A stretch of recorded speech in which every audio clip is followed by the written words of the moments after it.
We're gonna defrost some chicken. Grab us some meat wings.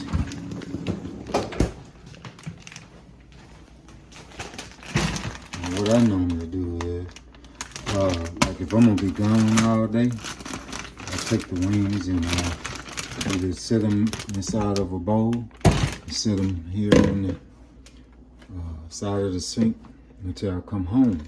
But since I'm not gonna be gone all day, I'm gonna turn my water on and get it warm or cold.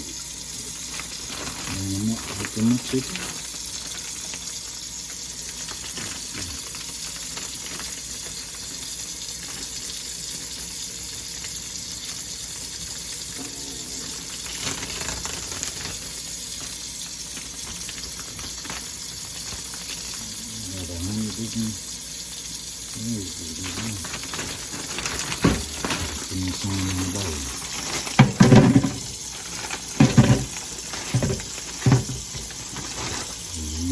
Cover it with water.